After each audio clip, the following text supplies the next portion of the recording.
Yes, I will conquer, conquer them. Come on, let's conquer. Oh, I will conquer. Rise up and conquer, conquer them. Tell them no retreat, no surrender.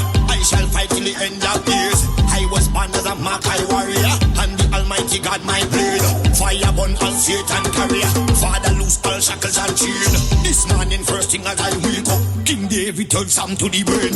Don't let your courage go down, keep it up. And if your heart rip up and stitch it up, don't let your faith them fall, pick it up. When my cup was empty, God fill it up. Don't take the devil contract, rip it up. And if your bad mind people to commit it up, pass me the cup, so Jama let me beat it up. God on my side, me no give it up. So no weapon that form against us shall not prevail. And no man that rise against us, that war they shall never win. Because I will conquer, oh I will conquer. Yes I will conquer, conquer them. Come on let's conquer, oh I will conquer. Rise up and conquer, conquer them. Thank you, Father. I want to say thank you, Lord. You're everything, Father. Thank you. Father, you alone shall guide me.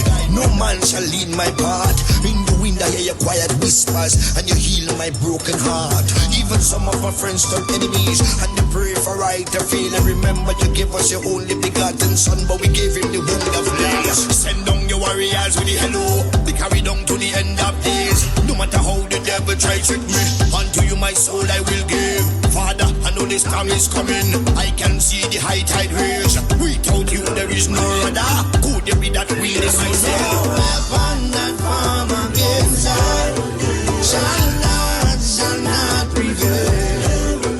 No man that rise against us, that war they shall never win. Because I will conquer, oh I will conquer. Yes I will conquer, conquer them. Come on let's conquer, oh I will conquer. Rise up and conquer, conquer them. I am a man, I am a champion, I am a warrior. So who are you to tell me that I cannot make? Who are you to tell me that I am not the greatest thing that God ever created? Good morning, Grenada. You're listening to Hard Talk Grenada. A special good morning to those of you joining us on 97.5 City Sound FM, 89.5 CRFM, 92.9 Cicero Radio, broadcasting from Hillsborough, Carriacou, and of course 94.9 We Noise Radio out there in Brooklyn, New York. A very special good morning to those of you joining us on the live video. It is a pleasure to have you, whether it's on Facebook or on YouTube. We are happy that you are here to share with us. So it's a busy morning this morning. Of course, I have a guest with me at 11 o'clock.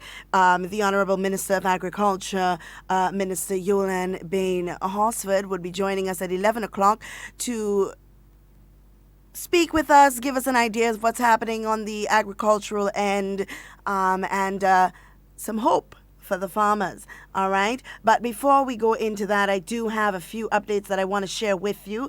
Of course, we know yesterday it was announced that we have our 15th laboratory confirmed case of the coronavirus. And of course, that puts things into a whole new perspective for us as Grenadians. And we were doing so well, you know. But of course, it seems like this virus has a mind of its own and it's on a mission, right? But of course, it needs us to travel, and that's been the message from the very beginning. So if we limit our contact, if we adhere to the social and physical distancing policies, then we stand a very good chance of beating this virus, of being one step ahead of it at all times, which is the best place to be, one step ahead. So, of course, this new case puts things into perspective. Of course, we are now vigilant, even more vigilant, I should say, because there is, and we are looking at possible cases of community spread. All right. So we want that to not be a reality. All right. The person has since been in isolation from Sunday when he presented with symptoms of the virus. Of course, the Ministry of Health, in abundance of caution, would have done a series of PCR testing here on island, and of course with the support of the Caribbean Public Health Organization, which is CARFA. They would have also conducted a test, and it has been confirmed. As to where this individual would have contracted the virus, that is still a mystery. Of course, one we hope will be solved quickly. So that at least we can put our mind at ease. I know that right now a lot of people are uneasy, and we are wondering, what if? I know that is the big question. But we must do what we have to do in order to keep ourselves and our family and the country on a whole safe. Follow the rules and the regulations that have been put in place to guide us, to protect us, to keep us safe. The curfew has not been lifted. You know, yesterday I was passing through St. George on my way from work, and I saw the lines for some of the Grenlec and Flow and so on. The bill payment lines were so long. And I mean, yes, the bills do have to be paid. Of course, we want to make sure that is done. We want to make sure that our business is taken care of. But at the same time, we have to be very, very careful, you know, and it just brings into perspective. And I saw someone would have posted that too. And it's a very important question. When somebody has an account in the bank, when somebody opens an account in the bank, one of the conversations that needs to be had is that of what services the bank can offer to ease a lot of individuals' life. So, for example, a lot of these companies have online payments options available that people should consider taking advantage of, and it is going to help us in limiting the amount of interaction that we have in these spaces, right? Of course, it would also bring into question why more companies are not engaging in setting up platforms or online platforms for persons to utilize to have their bills paid more efficiently, you know. And this may be a reality for us in the future. We don't know. Everything is at this point in a trial phase, but this may become the new normal. We must prepare for that. All right. So I'm hoping that discussions are being held with these companies to see what the best options are for creating these platforms for persons to have an ease in transactions such as paying their bills and making applications for services and so on. You know, it's definitely a conversation that needs to be had. Of course, we are all vigilant, and we must all be vigilant, and the Ministry of Health is asking that anyone exhibiting symptoms of consistent with the coronavirus, or even consistent with a cold or flu and gastroenteritis, which would be what we formerly know as gastro, vomiting, diarrhea, if you have a cold and flu symptoms, difficulty breathing, you know, go and get tested. It is important for us to go and get tested, or contact your nearest health facility, and they will advise you. As far as we know, nurses have been going to the homes of individuals and testing them to ensure that they do not contract or they do not have the virus. So we want to continue along that track. As far as we know, over 600 tests have been conducted thus far. And of course, the numbers are going to rise in terms of testing as more people seek to get tested, to find out what's going on, to find out their status. We do have information here from the Ministry of Agriculture. And let me pull that up quickly for you. And it says the ministry wishes to advise the general public and interested farmers and vendors that the next farmers market will be held on Friday, the 24th of April, 2020, and will continue on Monday, Wednesdays, and Fridays as per the regulations from 8 a.m. to 5 p.m. to coincide with the upcoming shopping days at the following location: the National Athletic Stadium, Car Park, St. George; Victoria Vegetable Market, St. Mark;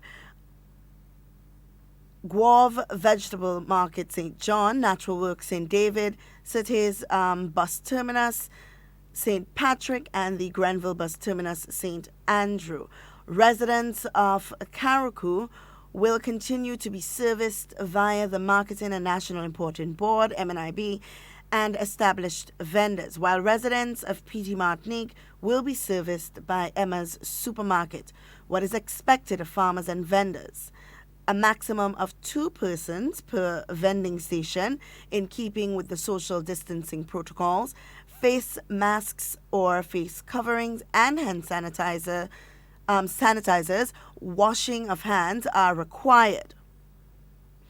A vending station, small tents, or at the back of a pickup where feasible. Fresh produce should be pre-packed in $5, $10, and $20 values. Farmers are expected to set up between the hours of 6 a.m. and 8 a.m. At the end of the day, produce should not be stored on site. Farmers must maintain their assigned location over the designated periods. Note, small farmers or vendors and established roadside vendors are permitted to continue their activities in keeping with the established protocols on COVID-19. However, the erection of new booths or vending stations along the roadside and loitering shall not be encouraged. All right? So for all of the farmers and all of the vendors that are wondering what is in place for us, please keep in mind that the next vending day is tomorrow, Friday, and you are expected to use the sites that have been laid out for you. And of course, you do have the option to set up roadside vending, but do not erect any vending stations on the roadside. So don't put up no new buildings or anything like that. But you are allowed to do your roadside vending as per usual. This morning I was listening to a program, and I feel like I need to speak on this. One, as a parent, first and foremost, but also as a studying teacher, a former practicing teacher. I feel like I must lend my voice to the situation. Now, I'll begin by speaking about the M-Star program that has been set up as a platform by the Ministry of Education, which governs the education system of this nation. Now, with that being said, in the press conference that the Minister of Education, I'm hoping that by tomorrow we can have an interview with the minister to lend some clarity on the situation. And that is why when press conferences are held, it is important to take time to listen. A lot of us don't listen actively at all. We listen to respond, and that is very clear in the comment sections of a lot of the press conferences that have been happening recently. A lot of us just listen to respond. Sometimes, most times, if not all of the time, it is important for us to listen, process the information that we are receiving in order to make valuable contributions to the topic or the subject at hand. So the minister in her deliberation would have expressed the need for teachers to engage the program, that MSTAR program that has been created for teachers to utilize in teaching their students. She also made mention, which I'm 100% certain that half of you missed, that at this point, it is not mandatory,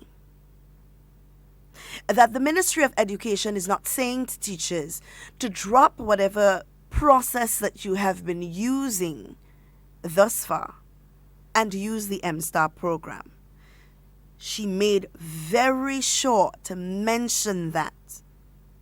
So this morning, to my dismay, when I heard individuals saying that there must be flexibility and they cannot be mandated to use the program and XYZ, I was very disappointed, because then it shows that active listening did not take place in that instance. Now, I know a lot of teachers who are utilizing various programs. Some of them utilize Skype. Others would have been utilizing Zoom. There are others that have been utilizing Edmudo, I believe is the name of it, and so on. And it has been working for you. Kudos. I commend you. That is a great move. However, we do not know how long this situation will last. And while the union is calling for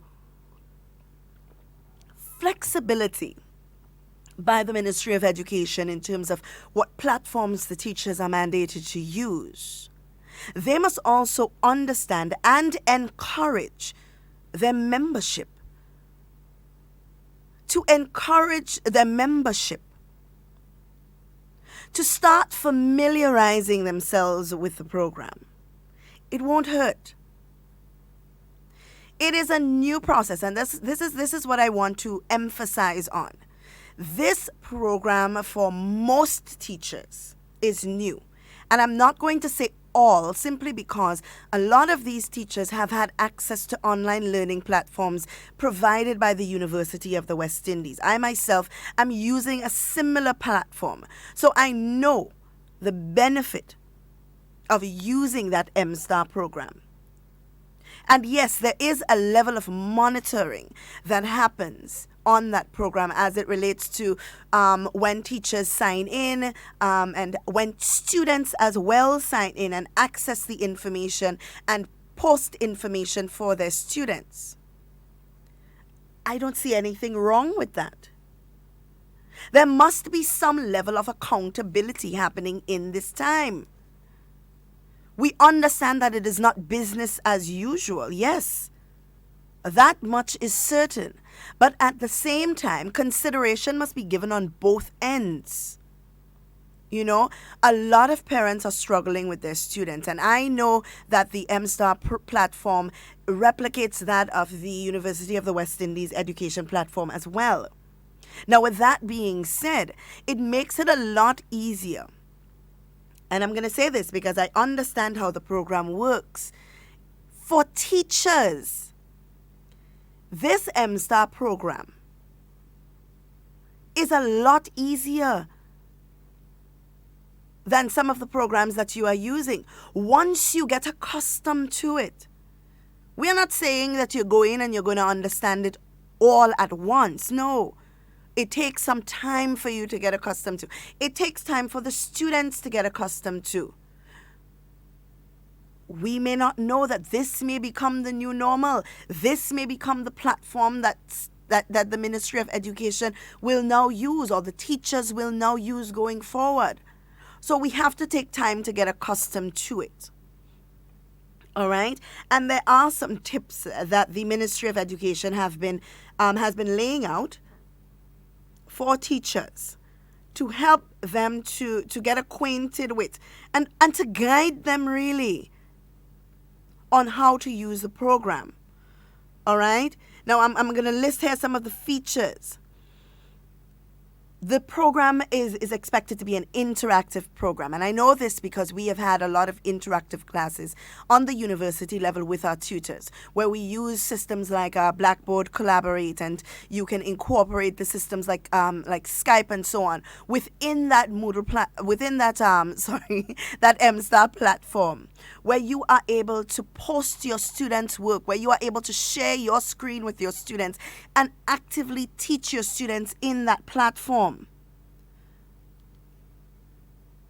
Then we also have the opportunity for teachers to upload and share their own content. You know, you have an opportunity. So instead of sending the information to parents on their phones via PDF files or through email or any of that thing, you have the opportunity to go onto that platform, upload the information onto the course page where the students can go and access it. And then you now have an opportunity to monitor if that student has not accessed that information, has not been to the page. So you can make an inquiry as to why it is the student has not had an opportunity.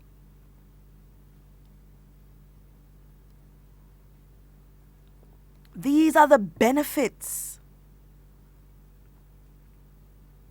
You know, and I advocate for the program because I see the benefit in it. I myself am experiencing it, so I know. And I want to encourage teachers, because it's not the Ministry of Education saying, well, drop everything that you've been doing and use this program. It is a work in progress. And the only way that the ministry is going to be able to gauge if this program is successful is if you, the teachers, utilize the program. So we cannot make a true or a valued assessment of if the program is working, or how we are going to go forward, how we are going to fix the kinks in the program if you are not utilizing it. You know, we ask for things, and then when it becomes available, we find all of the excuses as to why we cannot use it. And this is not an attack on teachers. That is far from it. Anybody that knows me knows that teaching is my passion. Teaching is what I love. So we have to, at every juncture, ensure that we are keeping the students' best interest at heart, and not what is easier for us as educators.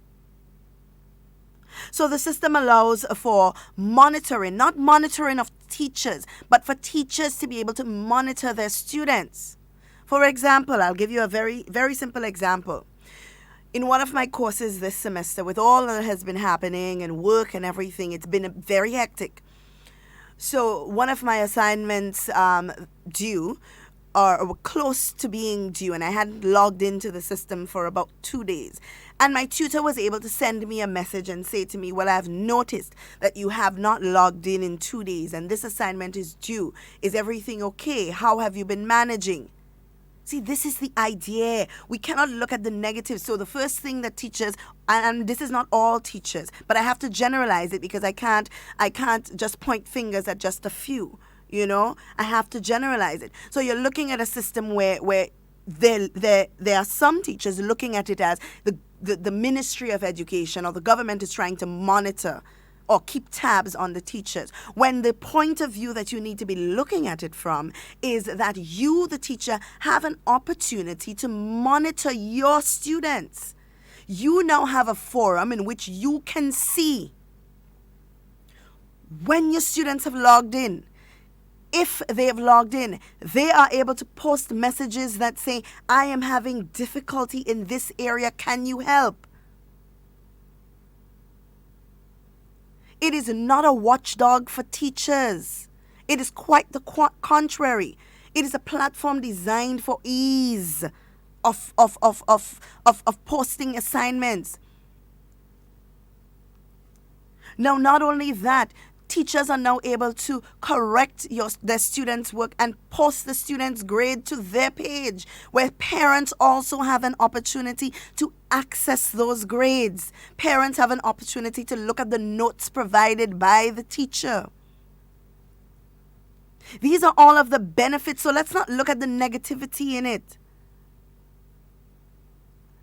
You know? Then we have that they're able to analytics to capture and track students' performance, which is what I was speaking about just before without looking at the information. Analytics to capture and track students' performance. So it is not devised. It is not devised to track teachers. Yes, there is some accountability that is going to be featured in all of this, because now principals are able to see, well, if a teacher can log in 5 days, in 6 days, and they have been actively looking at the platform, then they need to find out, well, what is happening? What is the difficulty in this area? There is some sort of accountability there, but that is not the main focus of this program. It is meant for the students and parents. Parents have a first-hand view of how their children are performing. Right? Then there are opportunities for students and teachers to communicate using that same platform. You can use Skype through that platform. You can use something called Blackboard Collaborate, which is what the University of the West Indies uses. There is Google Teams, where you can, I mean, it's so vast. And these programs that you can use within the MSTAR program, this also allows for you to have video chats, voice chats with your students as well. Share your screen with your students.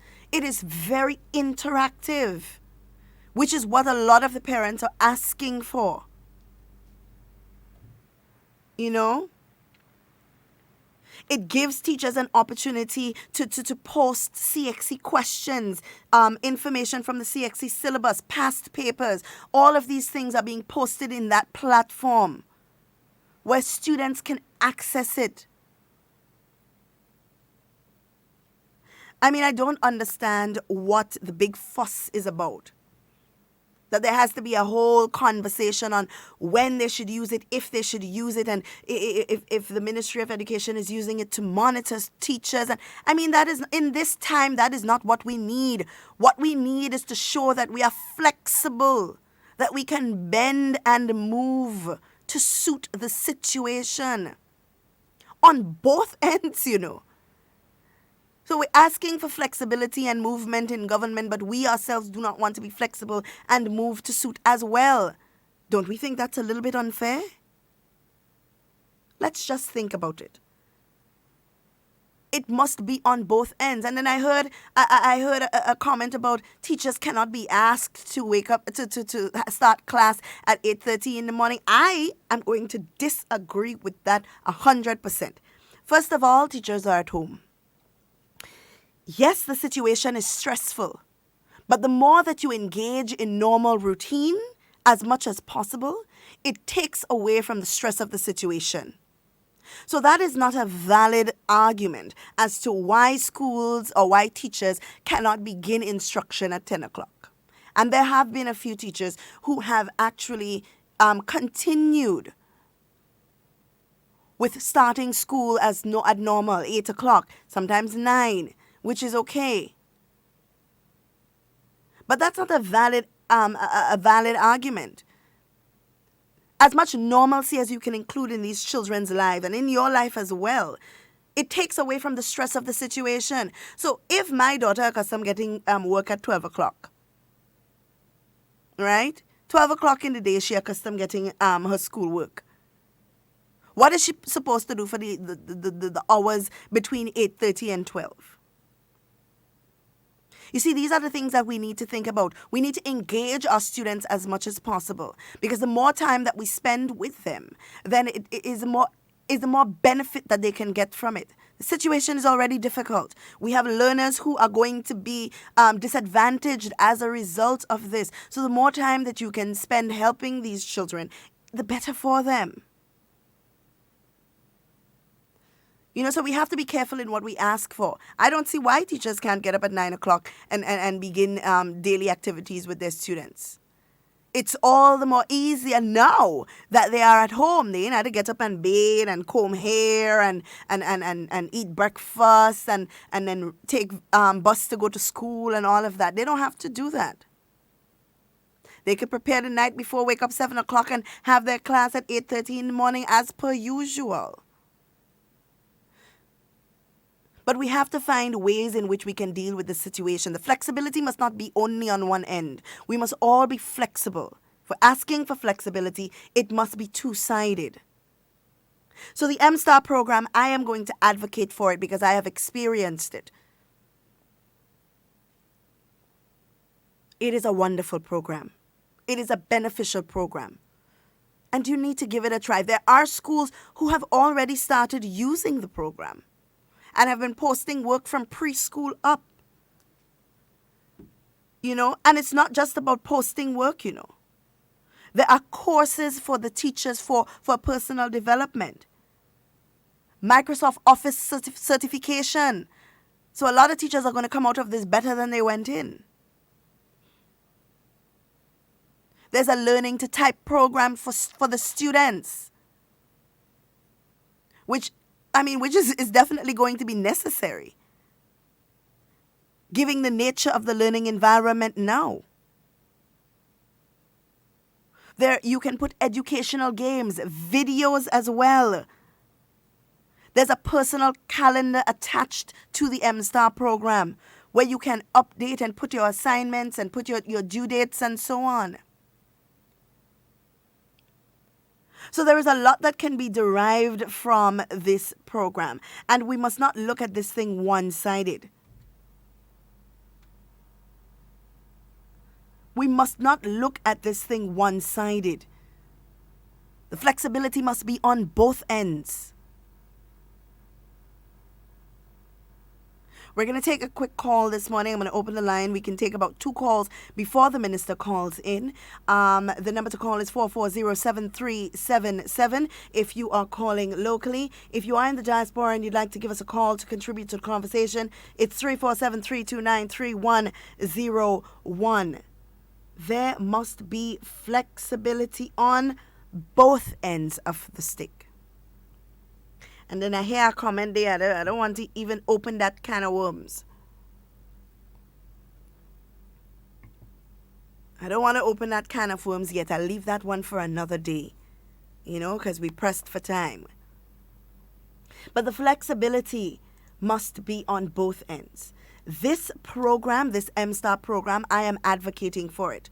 As a student of the University of West Indies who uses a similar platform, I can guarantee that this platform is not meant to monitor you teachers. So whoever is putting that negative thought in your mind, it needs to stop.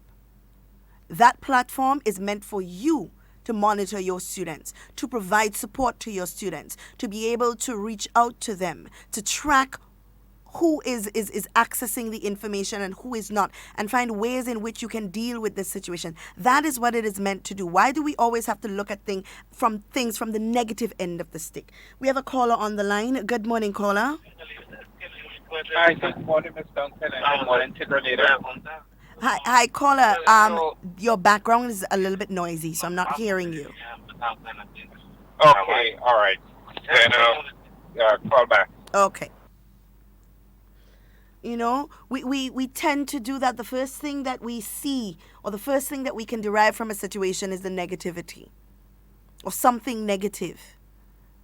And sometimes it only take one bad seed to plant some discord, and everybody sprouting these leaves of discord. No. Look at the positive the positive outcomes of the situation. So at this point, maybe no, you're not able to teach using the platform, but try using the platform to upload educational videos and games that your students can utilize in this time. Start posting past papers so that they can have practice while still using your means of communication with your children. But the only way that the Ministry of Education is going to be able to gauge if the system works, if the system is effective, what can be done in order to make the system more accessible, easier to use for students, teachers, and parents, is if the teachers start utilizing it. That's the only way they're going to find out. They can't function on guesswork. So we must step up to the plate as well. This is not a time for us to be arguing about who should and should not get tablets.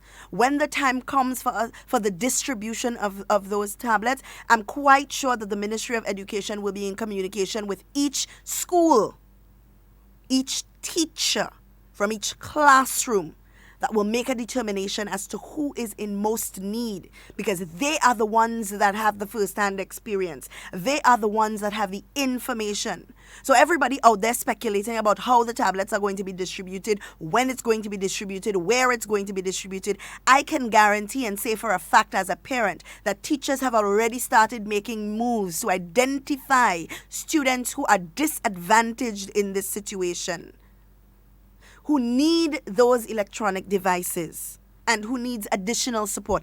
Teachers have already started doing that. So for those of you who are not teachers out there but are more vocal than the teachers, I beg of you to stop. Let them do their job and stop sowing seeds of discord where it doesn't concern you. And I say that with no remorse. Some of us make things more difficult than it needs to be, and the thing doesn't even concern you. We have to be more mindful, more supportive, more cooperative, more collaborative in all of our efforts to deal with this situation. Whether it's in education, health, whatever it may be, we have to be more collaborative. We have to start thinking with one mind, and that is for betterment. I don't want to get carried away because our good minister is expected to call. So I want to stay along the lines of agriculture. I know that a lot of us have been clamoring lately about agriculture, what needs to be done, what should be done, what we think has to happen, what hasn't been happening. But the minister is going to speak on what the Ministry of Agriculture is doing, what plans have been put in place. You know? Sometimes we give our opinions without listening to the facts, without even doing our research. Some of the opinions that we give are things that are already in place, things that are already being rolled out. But we don't do our research and we don't listen to understand. We listen to respond. So we miss all of the vital information, all of the details that are necessary in forming our own opinion of something. We miss all of the details. We have a call on the line, and I want to believe that that's our good minister. Hello, good morning. Hello. Hi. Morning. Good morning, minister. How are you? Are you hearing me? I'm not hearing you very clear. Yes, I'm hearing you loud and clear. Wow, I'm still hearing you far. Anyway, we'll see how it goes. Okay, you are live. Thank you very much. I'm on? Yes, you are live on air. Thank you very much. And good morning to all the listeners out there, and especially the farmers or stakeholders as well throughout Grenada, Carriacou, and PT Martinique. I want to say hello to the diaspora because they have been in touch with us, giving ideas and advice over the past few weeks, despite the problems they're battling with on their end. They still care for their country, and they've been calling in and giving a lot of information as to what could be done, etc. Absolutely. Well, we know it has been a very tough time for all of us over the past few weeks. But you know we are a resilient people. Yes. You know we have battled many battles. We fought many battles before. And I'm sure we'll fight this battle again. Absolutely. We have started already. I know our farmers, like many others, persons really went through some very, very rough times. I've had hundreds of phone calls, and I know how they feel and how we felt about their loss and the problems they were having during those early times. Some of them are much more comfortable now based on the responses because they can now go to their land, they can irrigate their farms, they can feed their animals, attend to their crops. They now can get gas to go in the vehicles so they can go and attend to their farms. And, this has been a tough time, that period where we had to negotiate with the COVID team and the Royal Grenada Police Force to put some sort of semblance of some support for the farmers because we also had to look at saving lives and not, spreading this deadly disease that we didn't know from which angle it was coming until we got a hold of things and things are in a much better position now. So we can see through certain things and we can plan accordingly. But that has been a tough time for us during that period because, we depend on food from our farmers. Food security is something high on the agenda now. And we also had to make sure that our farmers are safe and they can continue with the work that they have started. Yes.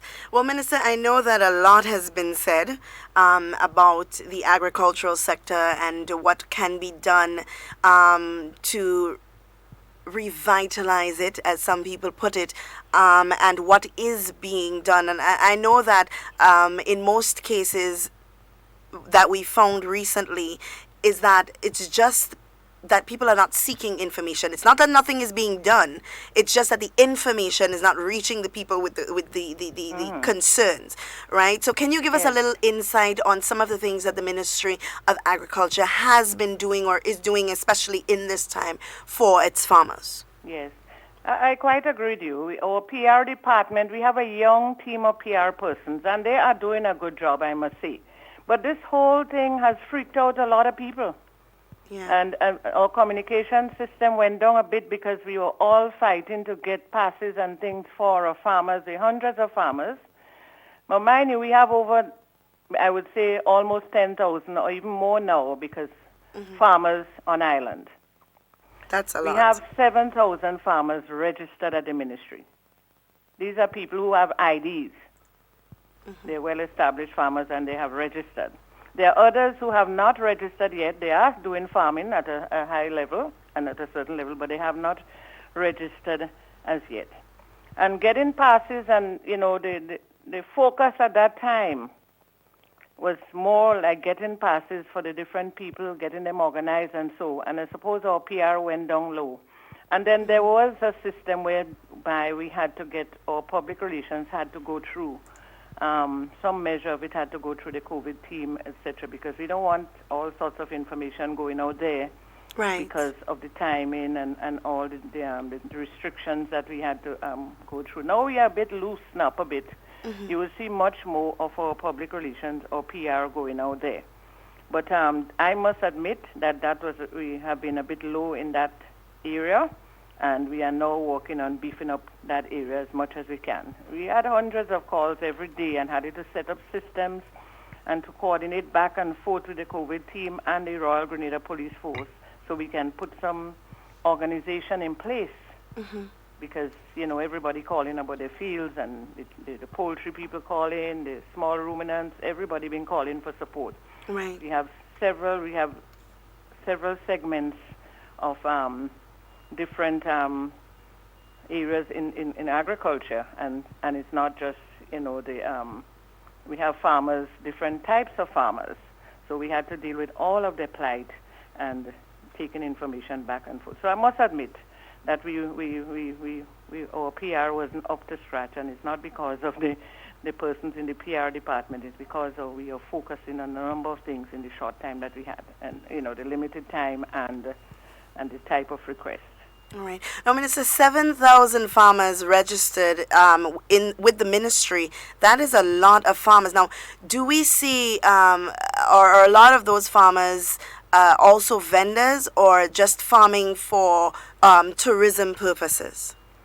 Well, we have, some of them are vendors, but we have quite a lot of farmers that are, maybe I should have done the separation, but I didn't have all the information with me. But a very high percentage of that number are farmers, and are very, very organized farmers too. And they do exporting as well as they have large quantities of things. We have also some farmers that are into agribusiness as well. So, it's a number of them, and I think that the rest of the farmers that are out there need to be registered. They must take this opportunity to register and get themselves involved in the ministry, the things that the ministry have in store for them in terms of training and information sharing, etc. All right. Now, Minister, I want to speak, or for you to speak a little bit on, if it's possible, about the what the ministry has done for farmers, because a lot of people out there are of the impression that the Ministry of Agriculture is doing nothing for farmers, and that is something that has been widely said. Can you give us a little insight on what are some of the benefits? Because I think people are more driven by the benefits. What are the benefits that some of the farmers incur by registering with the Ministry of Agriculture and also practicing farming religiously? Well, there's so many benefits. I mean, and some of the farmers know, but as a people, we always look for more and more, and sometimes some of our farmers don't follow and they don't listen. I must say that, and I want to say it very clear, because we have some very attentive farmers who take an interest in their development. There are others who do not, and there are others who just farming because, maybe that's all they want to do. They have not improved themselves over the years. They have not listened to some of the training that we have been distributing to them over the years. So training, we have been training in a number of different areas. Name it, we have had just recently, we had some training in Maribor. We have been training in every constituency. We have training areas that we have developed, fields that we had identified for training. Our extension officers have been training persons in how to do a number of things with agriculture. Is how to plant trees, how to plant potatoes, how to plant tubers, and all different areas of agriculture. We have been doing training in that. Farmers also get the opportunity to get concessions on different things. For example, a farmer is bringing in a tractor, a farmer is bringing in supplies and other things for agricultural purposes. That they need a van or to take their produce here and there, they have to, that is part of the support that they are given in the ministry. We do a number of trainings. Sometimes we give fertilizers to farmers who we see are in need. We have already cut down on the cost of fertilizer for farmers as well, so they are getting a big reduction on that. And a number of other areas, other areas, seeds, distribution, support from the Chinese mission in some cases, depending on the kind of farming that they've done. We have had several different new climate smart training on the SIAP as well as the ministry for farmers. So instead of they going the old way of farming, they are given the opportunity to learn new ideas and new strategies into smart practices into farming instead of the old traditional ways of doing things all the time. There are other areas now that we have the expertise in sharing to them that they can try out different ways of farming. And the yields are good and the quick turnover. We have done training of farmers in business, how to balance their business, because a lot of them at the time they think that farming, you plant something, you don't work out the dynamics of it, and you see that you're not making any headway in your life because you have not put a plan together. Right. You have not organized the business side of farming. Right. I mean, we love farming. We all can see we get a cucumber, we get a big pumpkin, a huge potato plot, and all these things look promising. But if you don't work out the business side of it, you're wasting time. It's like you're just feeding yourself and your family and people around, and you're not moving from A to B. Right. I could give an example of a farmer who I know is doing very, very well because he has his business side of his plan organized. Right. He has such a small area to operate, but he makes thousands of dollars because of the strategy he has employed. He has no Pridia last name because it's in nearby his home, and he has 4 dogs that act as policemen. So he has this thing well planned, and he told me, I've educated my children, and now I'm buying a van. Right. So I'm just using that as an example, but we have to start looking at farming as a business. We have to make sure that we follow new smart techniques because, let me tell you, technology is taking over this place. Yeah. And when I've traveled to several meetings overseas, all they're talking about is technologies, apps and different things to develop smart practices so that we can, and some of the farmers are getting their younger sons and daughters involved so they can keep the farming going, the business going, and they're the ones that want to use the smart practices and the technology. So we have the expertise at the ministry. We have expertise from FAO and ICA and all these CARDI and all these support services that we have internationally that come, they are based in our island. We have the focal points here. We have a resident CARDI and ICA persons here who conduct training throughout the year. And half of the time we have 10 farmers coming out. We have 15 farmers coming out. Could you work it out? Not even 10% of the 7,000 farmers come out all the time to these training and so on. For the agribusiness, we have the lab support where persons can go to the lab and get the training. We also have the things that we support them with bags and bottles, and there are programs for that. And then we have GDB, the Grenada Development Bank, the Small Business Program, that are giving priority to farmers. Right. And then we also have the Agricom project that is rolling out now, where big farmers, can, be looking at clusters, can get involved in clustering to get funds, and it's grant as well as its loans to get into to develop their businesses. And we are looking now to fast track that program as a result of COVID-19. So there are several opportunities. And as I said, our PR must be a bit poor, and we would build on that. But we have been doing a lot of work with public relations too. Right. And we have also had the opportunity to speak to the levels that can infiltrate, that can send the message down to the smaller farmers through the small groups, etc. But what is more important, we need to have a good, solid national farmers organization in Grenada here. We are losing out on a lot. Now COVID-19 is here. How much support these farmers could have gotten through that organization? Because sometimes these funding agencies do not want to direct funds to governments. Right. They talk about bureaucracy and all the bureaucratic systems that hinder the development of things quickly.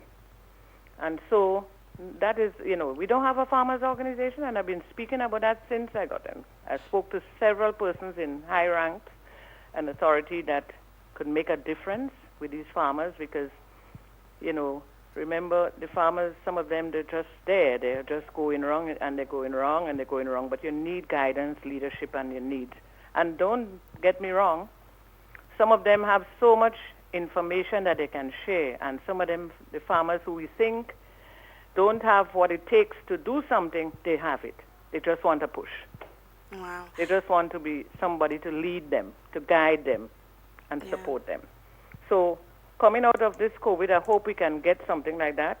We have to look at a new direction for agriculture. Agriculture cannot go the way it's going. The ministry has to be redirected. We need to, redirect some of the things in the ministry. People's roles may have to change, and a different direction going forward. And COVID would make the difference. I'm telling you. Yes, in a lot of areas. Something that has been talked about for a long time. But now agriculture is at the center stage. Food security is key. So we must, tourism is not coming back anytime close from now. I mean, they're working hard to get it going. But if you look at the situation throughout the world, Yeah. what our tourism is based on is people coming in, Yeah. right? So all focus and emphasis would be on agriculture. And now is the time to reshape agriculture, put different structures in place to ensure that the ministry runs smoothly with their projects, their programs. The people out there, the farmers, get the direction and the support they need, and they too has to structure themselves and get serious in some cases. We have to look at pre-dia larceny. We have the bill ready to be taken to Parliament. We have to get all of these things in place because right now, pre-dia larceny is on its high because a lot of farmers have been calling because they're still stealing their things to sell. Now that the soursop export market is opened up a bit, we have had a good share of a load of soursop, over 48,000 pounds of soursop went out last Monday, and we may have just the same or more Right. this Monday coming again. And farmers are stealing other farmers' soursop Oh, wow. to export it or whatever, I don't know what their plans are, but they are doing that because of they heard of the opening of the market. Some farmers have been calling me. Wow. And I mean, we have to be our brother's keeper in things like that. We have a hotline. The hotline is 300. So if anybody sees or hear of any plan also, let the hotline know. We would dispatch a team ASAP to see what, could be done. Because we don't have enough personnel to be stationed in every part of the island in terms of on a farm, you could say, or an area. Yeah.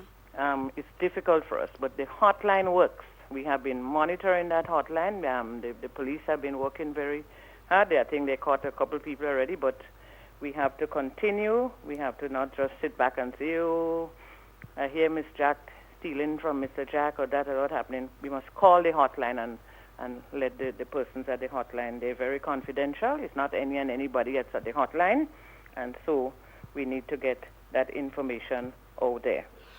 Okay. Now, Minister, I know that the ministry has been doing a lot for farmers in terms of providing plants or at a lower cost, but also what I want to focus on in terms of planting and who decides who plants what and when it is planted, so that there isn't a glut of one thing and the deficiency of another on the market. Is there a study that is done by the ministry and advice given by the Ministry of Agriculture to guide farmers on what should be planted or what there is a need for in most instances?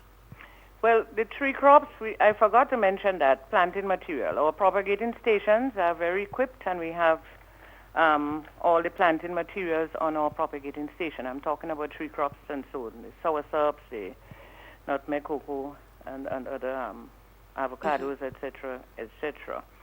So the planting season, we usually have the planting season. Farmers are aware, they order their plants in advance, and now the rainy season is coming on, they start to plant, etc. Even before that, they start putting on their plants and so. The short crops, though, that's probably where what you're really talking about. Right. The other, the tree crops, there is an established plan, etc. Farmers also get, they get a reduction on the price of the plants for those for the tree crops. Now you're talking about the lettuce and the cabbages and all these And tomatoes and so on, yes. Crops, short crops.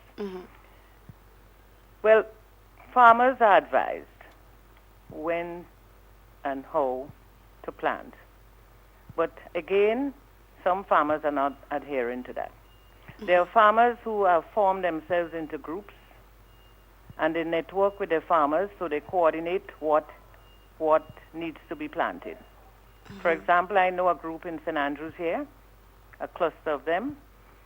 If this one have belangens, eggplants, and corn, and the other one has would plant carrots, and other things, lettuce, and so they coordinate well because they have an established market. Right. So these are some of the things that we encourage farmers. Farmers don't like to work together. Grenada, we have a thing about we don't want to form cooperatives. Not in farming, many other things. Even when we get in women to come together, Yeah. to sow, to do things together, they all end up having their own thing in their own homes, etc., or wherever. We now have a group, an agri-processing group that we're going to set up now. They've been trained already, but we still have to go back and do some work ethics, some other programs, a self-esteem building program to get them to organize themselves and sustain whatever they're doing. That's the problem we have in here. So some farmers have organized their sales and their planting and all of that. Others, because I've been speaking to farmers, and all our extension officers and so have been speaking and guiding farmers as to how to plant. But you always find that you have endless tomatoes. For 1 week, Grenville or the tongue of St. George or wherever is filled with tomatoes. Yep. And the next week you can't get tomatoes. None at all, yeah. And so this is something that the Farmers Association, a lot of the things that we are doing at the ministry, we are policy driven. All these other things that farmers should be, we train, we do a number of things. But the Farmers Association would make a difference if they get themselves organized, get their clusters together, the groups in each parish, the several small groups. Show them how they could benefit from groups instead of being single Right. in their own businesses, and give them that kind of support. So we are hoping that could happen. The ministry cannot do all in terms of that. We could guide you, we could tell you the things what to do, we could show you how to plant, how to open up the holes, how to do the things. We also help with farm labor. I forgot to mention that. There's a farm labor program that's going to be coming up very soon. I did not outline the short-term and the medium-term and long-term plans because we are just unfolding that. But Right. there is a short-term and immediate plan that would take in the farm labor support, where we'll be helping to clear lands. And then this is a project that has so much problems, because as much as we have the farmers at heart, they too must have the Ministry of Heart. They must work along with the ministry and plan along with the ministry to get the desired results. We always have a problem with farmers and farm labor, and if we don't get it right, we're going to be forever having that problem. So all of these things we are looking at. So there is a lot of support for farmers. Farm labor, concessions on plants, on vehicles, on fertilizer, training in a number of different areas. Sometimes we give a lot of help farmers. We give them the things, the seedlings, etc. And there is a lot of support. Now, Minister, I'm sorry, go ahead. It's just that we have to get organized and get more business-like. Absolutely. Now, this morning I heard a caller on one of the other radio programs making... I'm not hearing you. Say a little. You hearing me louder now? Yes. Okay. Now, this morning I heard one of the callers on another radio program making a pronouncement that the system or the government has not allowed people the opportunity to become independent. Now, with everything that you are saying there, I would say that is an incorrect statement, because a lot of policies, a lot of groundwork is being done, a lot of foundation is being laid for persons to take off. But they must know look at it from the point of view of not wanting support, but creating avenues in which they can support themselves. Of course. And look at the small business program. Farmers, small farmers can get up to $40,000 now, loan. And the interest rate is very low. Yeah, I think it's 3%. 3%. And farmers can take that and run. Yeah. I have encouraged farmers in my area. I have 4 persons who are doing that. And they're taking the loan on the higher interest rates. And they are functioning. We have people that could set up shade houses. To set up a shade house, I can't remember the specs, it's not much. Depending on, the labor and all of that. And they can get people in the communities to do the labor. and do things, grow things, get excited about agriculture. Yeah. But, we have to get more independent in our thinking. There are a lot of opportunities, and as I said, if that Farmers Association gets itself in order, a lot can happen. We can, filter a lot of information through them to the farmers. Yeah. They can get support, financial support from overseas, from different agencies that give grant to other associations and not governments. Yeah. Some people, they like to work with NGOs and CBOs and things of that sort, based on how their programs are being run and women. So, there are so many opportunities. Now we have to look at how we're going to beef up production, because we have food here on island for the next 6 months or so, whatever, or more. But the local production, we have to build up on it. Yeah. We're also looking at regional trade, because at the last hemispheric meeting, which I had yesterday with FAO, ICA, and other ministers of government throughout the region, agriculture, and the week before, we had another meeting with ICA representatives. We have put forward as a Caribbean team regional trade. We have been fighting with that for a long time. Some areas have been having it next door, St. Vincent and Trinidad and so. But we were saying at the meetings that we're going to have surpluses when we start producing and so. And our country like Grenada, we have nutmegs, we have soursop, we have cocoa that the other islands don't have, the quality. So we can, Dominica was saying in the meeting that the Grenada cocoa, they love Grenada cocoa, and now they can't get Grenada cocoa. Right. So we're going to look into our islands and see what we have a lot of excess of, or what we have a lot that we can share with the other islands and start the regional trade. Right. We are hoping that we will be supported based on the dialogue we had yesterday and the week before. We will be supported by FAO and ICA and other international agencies. So that is where we go in terms of looking forward, strengthening the trade and looking at wastage and things of that sort, and looking at new markets so that when our farmers start to produce, they have an opportunity to sell their produce. And so all of these things. And, I must say that we really, really didn't, our public relations have to be beefed up, because I think although we meet with farmers on a one-on-one doing their training, etc., we could run a series of programs also on the airwaves where we can get farmers to know more of what is happening and hear. And programs like what we are having now, periodically, we can have that so that farmers would get more information out there. And they won't have the wrong information. But Minister, also I want to make a suggestion, if I may, that it might be important for the Ministry of Agriculture to start sending out circulars to the general public, letting them know that, for example, a training session on agro-processing happened a week ago or is happening tomorrow, and letting people know that things are happening, because there is the general consensus out there that nothing is happening, and then you aren't really hearing from the farmers, because maybe it's because they know better, so they are just allowing some people to just say what they want. But there is a general consensus that nothing is being done. So to hear that there has been so much training and so much support for farmers, for some people that may be news, But what happens really in that light, usually the extension officers, the information would be filtered through the extension officer. But I must agree with you that it's better to say, it's good also to send out the circulars. I see it on Facebook from time to time, and I see the end product of those training exercises being placed on Facebook.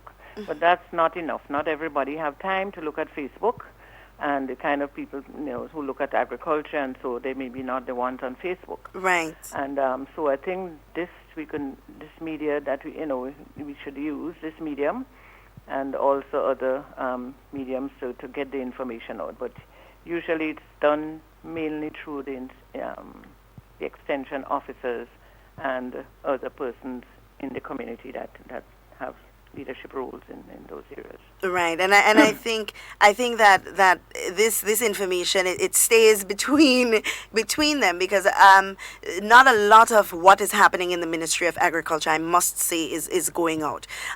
In addition to that, we have issues of people not knowing that there are so many established farms and so many established farmers because we don't get an opportunity to see. A lot of people believe that the vendors that they see in the market are the farmers, and not knowing that there are a larger scale of farmers who do trade and who do tourism farming and so on, and agro-processing. So maybe if the ministry, of course, another suggestion, if they can find a way in collaboration with GIS to have a program where they go out and meet the farmers, or they go out and take pictures or videos or short videos of the farms, so people in Grenada know exactly what is happening. So when they start talking about nothing is happening in farming, they have things to reference to, or we have things to reference to, and we're able to say, well, no, XYZ has happened. Yes, and I quite agree with you. I must say, though, that the young team that we have has been doing quite a lot. And if you're on Facebook, you see we have a permanent capture there every week on Facebook, visiting farms, looking at giving tips and so showcasing farms, strategic things to do, how you can utilize the small spaces and you don't need a whole acre of land to make money. And we have a number of different, we have exposure videos that show the exposure on the farms in Maribor, the agriculture stations, and the training sessions. So it's out there on Facebook. I've been following it up, but it's not in the media here. Right. And that is a problem. Right. So the people who follow Facebook, you get feedback, you get a lot of feedback, but not from our local, the persons here who probably need to know more about what we are doing. So I quite agree with you. We try to change that. Well, we must change it because we can't go forward with that kind of low-key approach to media services. Now, I want us to quickly touch on the nutmeg and cocoa farmers, because there was a farmer yesterday, I want to believe he's a farmer, that called, and he made mention of, in this time, with this current situation, that the farmers of cocoa and nutmeg are struggling in terms of they are not able to ply their trade. They're not able to go into the nutmeg houses and so on to sell what they would have reaped. What is the status on the cocoa and nutmeg trade as it stands right now? And that is very true. A lot of farmers have been clamoring, they've been calling because they cannot get their produce sold. And if nutmegs and so stay for a long time in bags, and so you know what happened, they get mildew and a number of things happen to them. Caring for the nutmeg at home and the coke and the mace and so is not really what the farmer is very good at. Right. What they're good at is picking up the nutmegs and having it ready to be sold. When it reaches the pool, then they do all the caring and the more, and things of that sort. Right. So this is a grave situation. We have been discussing it, and it has reached a point now where we have asked the two entities, the two commodity boards, to present a plan. Right. So two plans, a proposal for what their needs are, and also for the distancing, how they're going to operate, an operational plan. Right. How would they operate on the days that the COVID team and the Royal Grenada Police Force has given us the green light for them to start operating. Right. So that we have received now, and we are presenting it. And so very soon, very shortly, there will be a release stating when the farmers can come out to sell their produce. Now, you're talking about a lot of farmers from all small communities. Right. And they are the ones that, will be coming down to the nutmeg pools. How would they get down here? They come in on buses or whatever. They have loads. There's a number of things to consider. Right. This physical distancing, how are we going to approach that from that standpoint? We can set up the physical distancing at the nutmeg pools because they have road space, etc., where they can back off the 6 feet, whatever. Then you're going to have maybe a security there to make sure, or staff to make sure they follow the distancing, etc. That is seriously organized and could be organized, but getting the farmers out of the communities to get here. Remember, we don't have the the transportation program intact yet. Right. We are just trying to sort it out. And so all of that has to be considered. This is not ordinary times.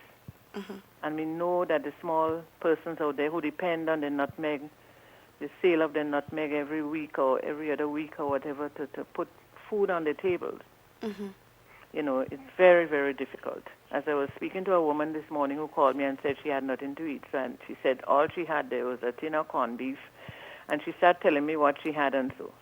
So I had, and you know, things rough and etc. But I asked her, and she said that is only for today. So tomorrow, and I was shocked when she said it was only for today. Because growing up, I know that my mom used to take one tin of corned beef and cut it in two and probably put the rest there and take a little bit of it and whip it up and make a fish cake or do something. And sometimes you don't get the meat in the taste of the meat at all. So I was telling her, I said, no, you can't use all that in one day. You got to split that up. That has to last for the week. And, you know, these are the things we have to start looking at, you know. Yeah. Why you think we have all this obesity and all these things happening here and eating crazy and all of that? Yeah, I don't want to go into that. But that one touched me this morning when I was told that, you know, they didn't have this, and that is only for today. And there was much more, I think, that could have, because I'm not even eating all of that for the rest of the, you know, when I heard her speak of the number of things that she had left in her kitchen. So, and again, it's fair. It could be that this whole COVID thing has really turned their lives down, and you know, people are, you know, but sometimes we have to take stock of how we manage our budgets and how we organize ourselves. Now is not the time for, you know, this heavy eating and all of that. We need to plan and put things together, make sure that everybody gets a decent, you know, amount of whatever you prepare, but we have to do things and be very creative in how we utilize our local resources. Absolutely. So, you know, so I quite agree with you with the PR. This is key. I know that. And the nutmeg farmers, I think in the next few weeks or days, I don't know, we are presenting and then we wait when that would roll off. But I think very soon, just as how we have been rolling off bit by bit, some of the sectors that were easier to deal with, you know, and based on the planning and so. Now I know I know that we're pressed for time, but and I know you of course might want to address your constituency. But before we do that, there's one last question that I want us to touch on quickly. Now there is a theory, or there have been theories floating around that Grenada can be sustained on agriculture, or the economy of Grenada can be sustained on agriculture. Are we at that place? Can we get to that place? And what do we need to do in order to begin looking at that theory? Well, I would say, Grenada, of course, I would agree with that. We can sustain. We can. But we must put certain structures in place. We cannot operate the way we operate to get the desired results. Definitely not. We cannot, things cannot be sustained under the conditions that we operate. Okay?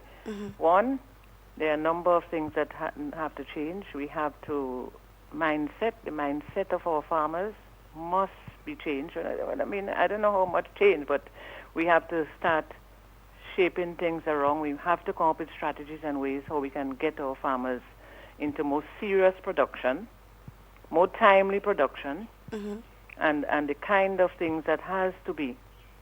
Imagine we are importing things from St. Vincent. Yeah. Our soil here in Grenada is better, I would say, and just as good or better than St. Vincent. When we did the test, the Moroccan test about the quality of soil that we have here, we don't have to put much fertilizer in our soil, you know. Yeah. And we have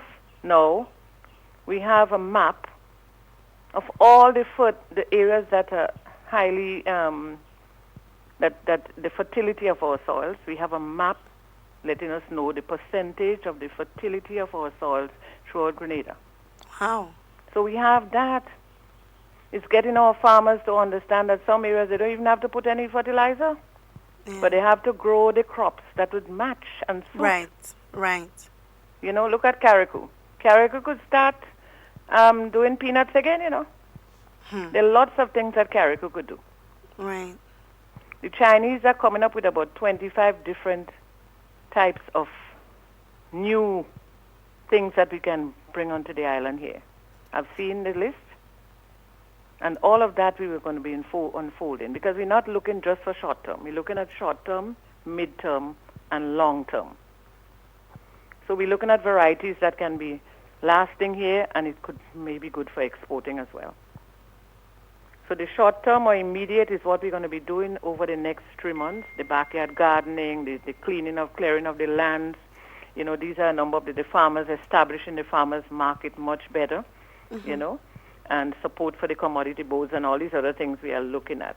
How we're going to set up the kits for the backyard gardening and all of these things. How we're going to support marketing board and, you know, through the short period that we have, develop that comfort, some measure of comfort for the farmers. Then we move into the mid-term that will roll off automatically into the long term. And that is how we have to move forward.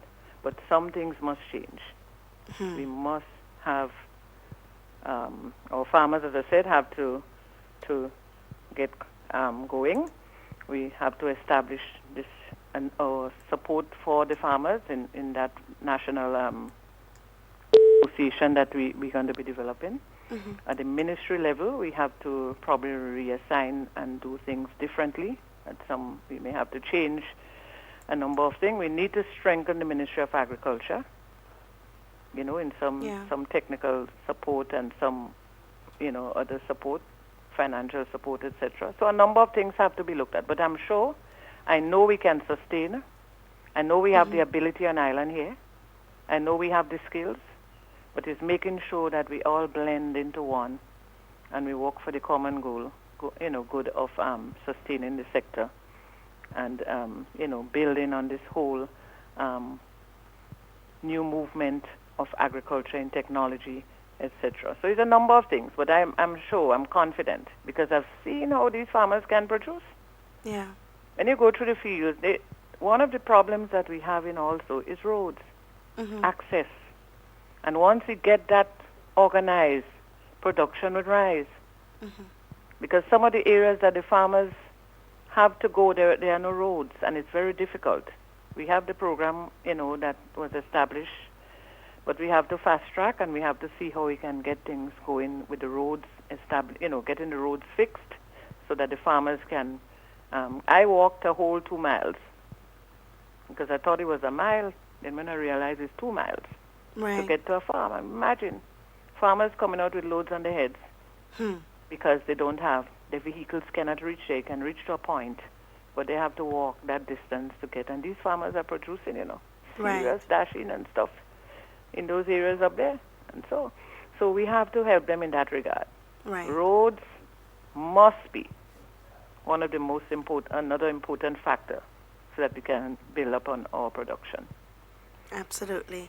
Now, I want us to move to your constituency because we are pressed for time. Now, I know that a lot of the parliamentary representatives have been doing a lot in their constituencies. They have not been very vocal about it, which by right, I must say I agree with, simply because, and the Minister for Social Development did make mention of that she found it very, it was a gross practice to be taking pictures of the handing out of hampers and helping of the needy and so on. Yes, and I agree with that. I agree, if you're helping somebody genuinely, you help them. There's no need for you to publicize and put on blast that person that is in need, But I know you guys have been doing a lot in your constituency, and I'm going to give you an opportunity to speak to that. Okay. Yes, and I want to mention that we don't need to be taking photos and telling everybody we gave this one a food basket and all that. No, it's not the time for that. We have to pour out our hearts to our people out there who are in need. We're trying to make sure that we give the less fortunate ones first, and then, we'd move to another level, maybe women with children, a lot of children, etc. But some of them are already on the SEED program and under the other public, assistance program, which is part of the SEED program. Right. So they are getting some measure of help, but sometimes, in some cases, it's insufficient. Right. Because some of them have to get medication and other things. So we have been doing that. We have been examining the people out there and seeing who needs what they need, Pampers, whatever they need, and we get those things to them. A lot has been happening on the, behind the scenes. We are not, as I said, publicizing, but this is something that we are accustomed to doing here in Southwest. We have a team of people. We have our Golden Years Center where we have over 40 persons, 45 persons, senior persons who come to this center. Some of them have families, some don't, some families overseas, etc. We have been supporting them. We have a team of persons who is calling them up every other day to find out how they're doing, if they take their tablets, and these are the things. This is a nurturing care that we are giving to our elderly folk in St. Andrews Southwest. And I'm sure it's probably happening in the other constituencies, but I can only speak for myself. Right. So we have been doing that. We have a team of persons also who are calling up our constituents and asking them how they're doing. Right. So we have different levels of communication taking place. I would drive through occasionally. I wouldn't really stop off, but I would wave and to see. And, then I would get some calls coming in saying, I just saw you pass, and, and etc. So just to keep things alive, to communicate with the people out there. We have had several deaths, and it's so sad. It's not COVID deaths, but they are, persons may have, got frustrated or overwhelmed over things. They may have been suffering from heart disease, etc. And things of like that would make things worse for them if they're not able to balance it off. So we have had several deaths, and I wasn't able to go into to console or so with the people. I had to just wave or just stop by and say my deepest sympathy and how can I, send something for to support or whatever. And this is what's been happening through the constituency. So we are there for our people. We have been in touch. We cannot get everyone because we cannot go face to face to their doors. We have our healthcare people, our home care persons. I have a team of persons who are out there too, looking at the persons who are homebound and don't have any support, and still preparing a meal for them, making sure they take their medication, bathing them, and doing the things that they're supposed to do. They are fully geared. They have the supplies. We have given them supplies. They, some of them, they just can use the supplies for one day. They have change. They have different things to change around, etc. We have the mask and the gloves.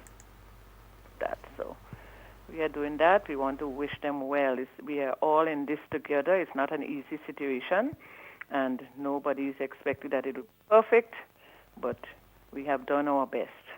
Absolutely. And we continue to do that. Absolutely. The Rotary Club, I noticed, is giving out some food baskets. We want to commend them, and thank them for all the support they've been given.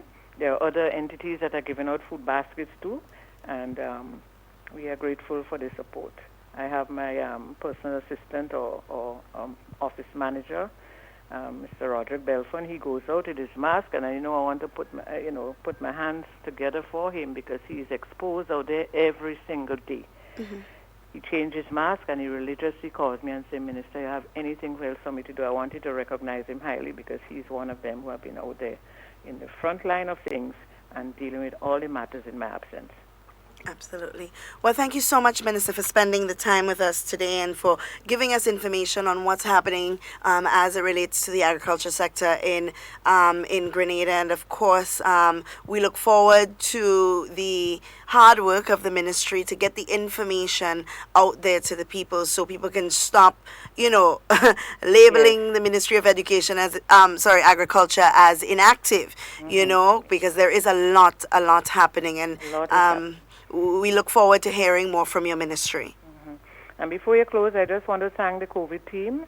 I mean, they worked exceptionally well every day. They're out there planning and organizing the Royal Grenada Police Force, our commissioner, who is such a hard-working commissioner, and really he was very helpful throughout. I want to thank him, all the frontline workers.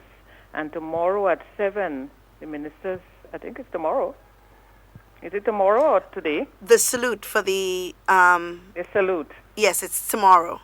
Tomorrow at 7? At 7. We want to salute. We want to make some noise from your homes, whether it's a pot spoon and a pot or something, just for 5 minutes to celebrate the hard work of the team. So with these few words, I want to thank you for the opportunity and from time to time, I can make myself available. I would, Absolutely, Minister. Thank you so much for the time. You have a wonderful day. Wish everybody all the best. Thanks. All right. All right, guys, and that was our Minister for Agriculture, Minister the Honorable Yolande Bean Horsford, giving us an insight as to what is happening in the agricultural sector. And as I say, I'm laughing because I said it earlier as it relates to education as well. Sometimes the people making the noise, blowing the trumpets, and calling for an uprising have absolutely no idea what is happening. They don't know. They are not trying to find out. They don't care to find out. All they know is that they have this idea in their heads that nothing is happening. They stick to that idea. It will not change. And no matter what we say here, no matter what the ministers say, in their minds it is set in stone that nothing is happening. These people are enigmas. And we must stop them in their tracks. All of the information that the Minister of Agriculture has just given to us is information that is easily accessible, information that you can put your hands on. It's very easy to point fingers. But we have to remember that when we point one finger, there are three fingers pointing right back at us, which means that there is some level of responsibility that we must all take in development. You cannot call for a people to be independent, as the caller called on the other program this morning, stating that there has been no means, no way for people to be independent, and we are living in a world of interdependency and so on. We must create avenues to build our independence.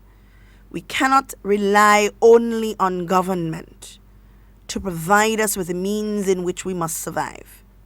We must become creative. And the reason I say that is because there are a lot of people. For example, you leave Grenada and you go to a foreign country and you must survive in that country. You are in most cases not even entitled to some of the benefits that are allotted to citizens of that country, but you survive nonetheless, which means that it can be done. We must now sit down and find measures, means in which we can sustain ourselves. Let everything else be supplementary. We cannot continue to survive on the basis that government must provide, and that it is government's duty to provide, and they must, and they must, and they must. And we must just be on the receiving end. We have to change that mindset. So for a lot of people, instead of instilling the thought in the minds of other people that government must do, you believe that enough is not being done. But then you also believe that government must do. Why not sit down and say, okay, these are the ideas that I have. These are the concepts that I think may work. And in providing criticism, ensure that it is constructive criticism, criticism that you can provide resolutions to. Because what is the point of criticizing if you cannot see the way out of a situation? We have a caller on the line. Good morning, caller. No, it's me. Hello. Hi, Minister. My phone went dead. Oh, but you are live.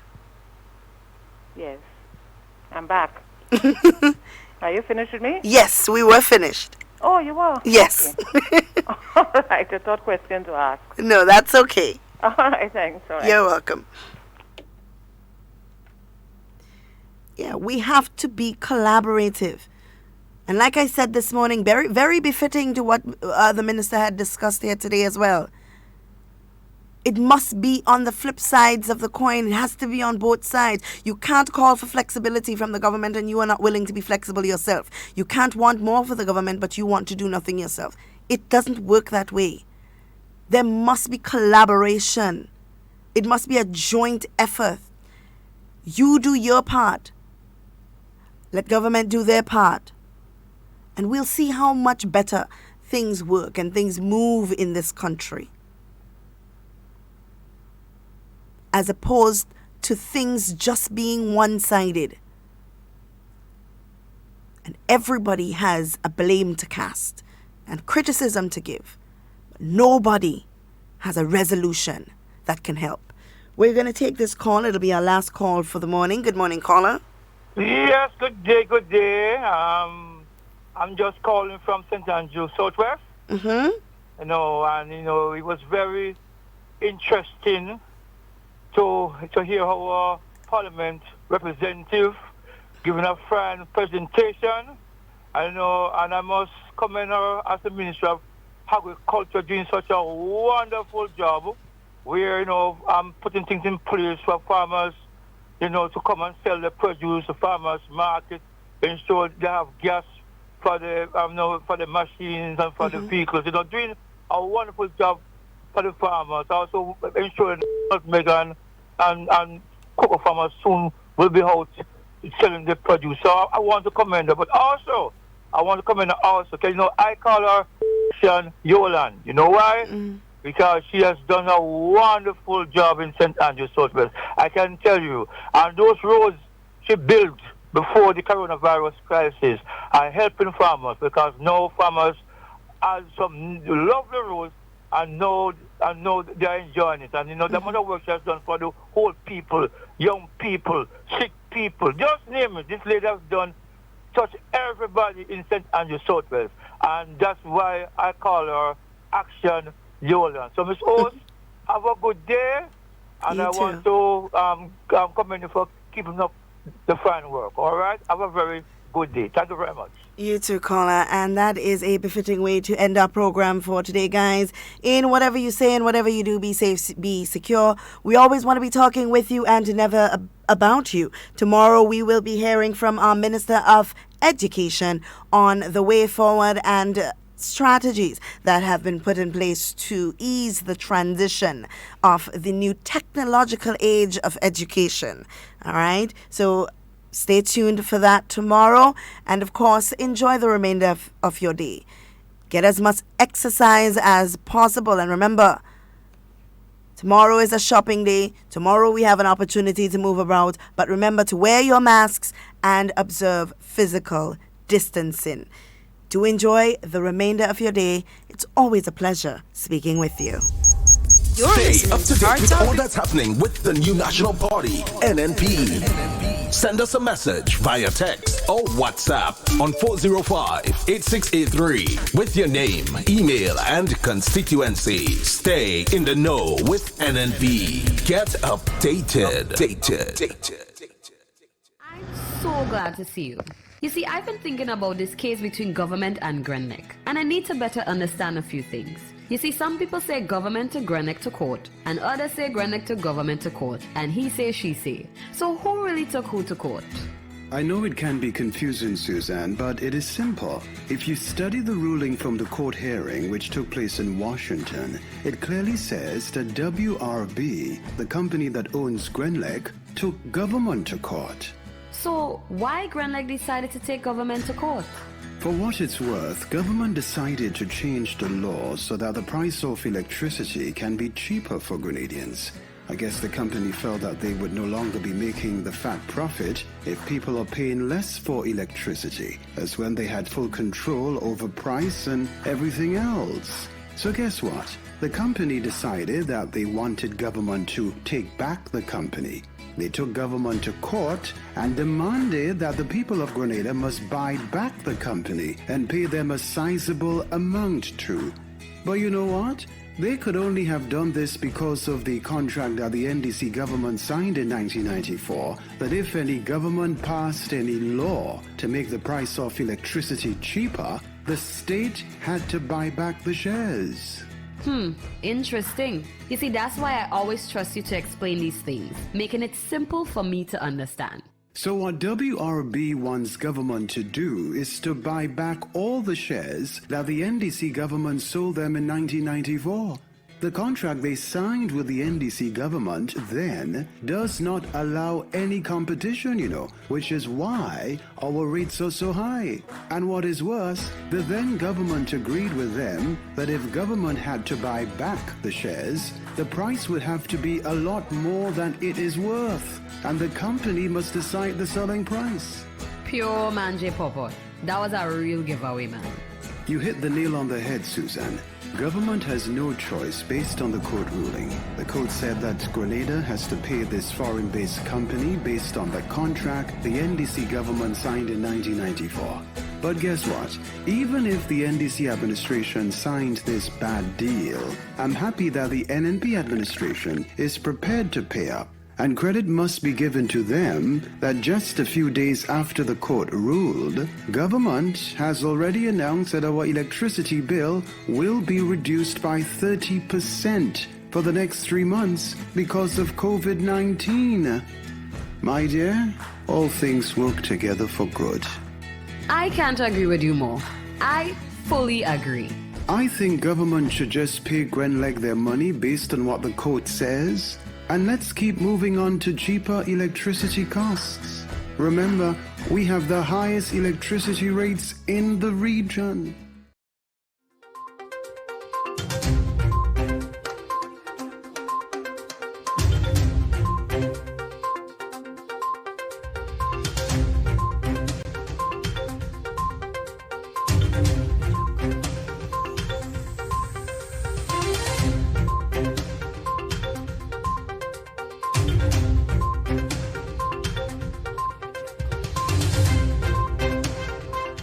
Grenada confirms its 15th COVID-19 case. Details to this story and more in the National Report.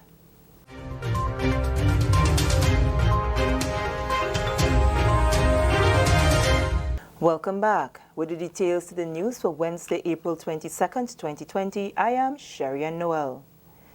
Grenada has confirmed its 15th COVID-19 case. That announcement on Wednesday by COVID-19 Response Coordinator Dr. George Mitchell. He said the individual is the 45-year-old male whom the ministry had announced was admitted to the General Hospital on Sunday, April 19th, exhibiting symptoms consistent with COVID-19.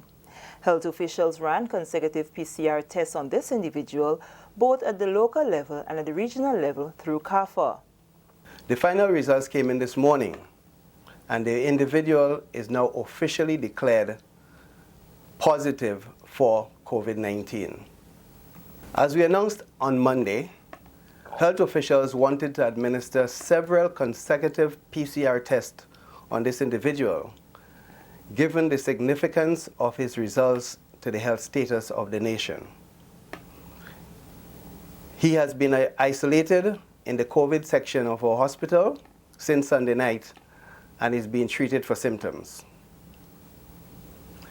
Until now, all confirmed cases of COVID-19 in Grenada have been imported or imported related. This current individual in question has no travel history, and currently officials are yet to determine whether he has been in contact with any of the previously confirmed cases. Health officials have been in discussions with the employer of this individual, and employees have been asked to self-isolate. We have already commenced testing of every known contact of this individual, including his fellow employees, in keeping with our contact tracing protocol. In the days ahead, these efforts will continue. Dr. Mitchell says to have a better appreciation for any likelihood of community spread of the virus, the Ministry of Health has broadened the scope of testing at the national level. To date, I am proud to announce that we have conducted over 600 rapid tests with a view of testing 1% of our population at the end of this week. So far, they have returned negative. And while rapid testing is not conclusive, as we explained, they are a good indication of an individual's exposure to the virus. None of the individuals tested have been exhibiting any symptoms. While we have treated every case or possibility of a case as profoundly serious, this particular one calls for increased vigilance in the immediate. Again, we are yet to determine where this individual contracted the virus. I can assure you that our medical team is working tirelessly to keep this nation safe from any possible outbreak of COVID-19. Moving along, Prime Minister and Chairman of Cabinet, Dr. the Right Honorable Keith Mitchell, says he's extremely satisfied with the outcome of the first meeting of the task force mandated to examine ways to reactivate economic activity in Grenada post-COVID-19. Dr. Mitchell chaired the meeting on Wednesday, which brought together representatives of multiple sectors and associations, along with government officials. In his opening remarks to attendees, Dr. Mitchell said the unprecedented global crisis necessitates collective action to determine the way forward. Dr. Mitchell acknowledged that the COVID-19 pandemic has created major economic disruption, and he expects the local economy to contract significantly. The actual extent of this impact, he said, is yet to be determined, as data is still being gathered. However, Dr. Mitchell, who is also the Minister of Finance, is optimistic that with a gradual return to economic activity across all sectors, there will be some recovery and growth in 2021. COVID-19 has certainly changed the whole landscape of development and what's taking place in our country. It has affected the lives of almost every citizen of this country, at all levels. The harsh reality that we have to come to terms with, that we have to learn how to work now and build our country in the context of COVID-19, because it's not going to go away overnight. And it means, therefore, that task force will then be helping to work and to build and suggestions and ideas and going forward as far as our economy is concerned. And to do that, we needed to have all stakeholders. And that I thought that we were able, on short notice, to get the presence of so many persons who have their own responsibility in these tough times, to be at this meeting and to provide the kind of suggestions that we received, and the urgency which all the members seem to apply impressed me a lot. One of the key suggestions coming out of Wednesday's meeting is the creation of subcommittees that are assigned responsibility for each of the productive sectors. These have been identified as tourism, construction, services inclusive of education and financial services, business, agriculture and fisheries, wholesale and retail, and e-commerce. The composition of the various subcommittees and the respective terms of reference will be finalized as one of the priority areas for the action emanating from the meeting. Dr. Mitchell noted that with agriculture and fisheries identified as one of the productive sectors, a concerted effort will be made to improve Grenada's food security as part of the way forward. He said government has already signaled its intention to invest more resources into supporting the agricultural sector through initiatives such as the Farm Labour Program and the Youth in Agriculture. We also say we must eat what we grow and grow what we eat. This becomes even more relevant now. The agriculture sector will be a prime area for serious new thinking going forward. According to the Prime Minister, a key takeaway from the impact of the pandemic is that it cannot be business as usual. He said government, the business sector, and the trade union movement must come to terms with the new dispensation and work together to create more jobs, to create better jobs and more opportunities in the new environment we face. The general composition of the task force includes representation from government, the business sector, farming community, construction, manufacturing and hotels, as well as the Grenada Chamber of Industry and Commerce, the Grenada Trades Union Council, the Grenada Hotel and Tourism Association, Grenada Tourism Authority, Grenada Bankers Association, and the St. George's University. This is the National Report. More news after the break. Protect yourself and our community from COVID-19. Wash your hands frequently with soap and water for at least 20 seconds. If soap and water are not available, use an alcohol-based hand sanitizer with at least 70% alcohol. Use a tissue when blowing your nose, sneezing, or coughing. Immediately discard the tissue properly and wash or sanitize your hands. Avoid close contact with people who are sick. Let's do our part to ensure that each and every Grenadian remains healthy. To stay up to date, visit the Government of Grenada's webpage or the Ministry of Health's Facebook page. For more information, contact the Ministry of Health's hotline by calling 53-VIRUS. This has been a public service announcement brought to you by the Ministry of Health. And finally, customers of the Grenada Cooperative Bank will on Thursday evening get the opportunity to participate in a live financial support webinar at 8 p.m. The objective of the event, which will be streamed live on the bank's Facebook page, WeiFM 93.3 and GIS Channel 22, is to reach out to customers and clarify and give a real understanding of what the term loan moratorium means. Manager of Customer Care at the bank is Roger Duncan. Which merely is a suspension of your loan payment or a deferral of your loan payment. But that in itself has some ramifications that we need to explain. It has some implications for the customer, financial implications. It has some advantages as well for the customers. So the event will really allow customers to call in and seek clarity, and we'll be there to respond to them real time. The live webinar, he says, is an initiative solely by the Grenada Cooperative Bank, which is in addition to letters that the bank has issued to its customers from the onset of the pandemic. What we are promoting is more care and less fear.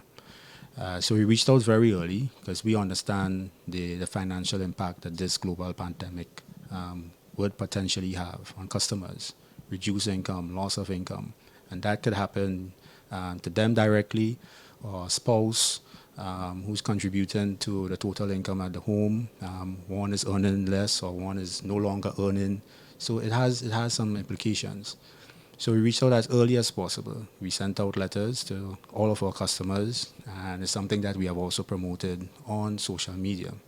But we thought that we should do more, right? A letter sometimes is a very cold way, and this what we are experiencing is not something that happens every day. To participate in the live webinar, customers can call 444-2267 or send questions and queries via WhatsApp on 410-2273 or simply visit www.grenadacoopbank.com and utilize the Co-op Bank web chat.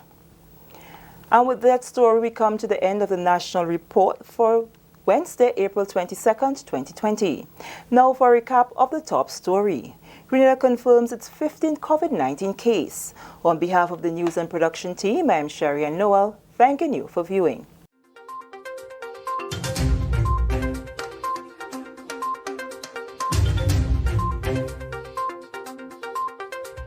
Stay up to date with all that's happening with the new National Party, NNP. Send us a message via text or WhatsApp on 405-8683 with your name, email, and constituency. Stay in the know with NNP. Get updated.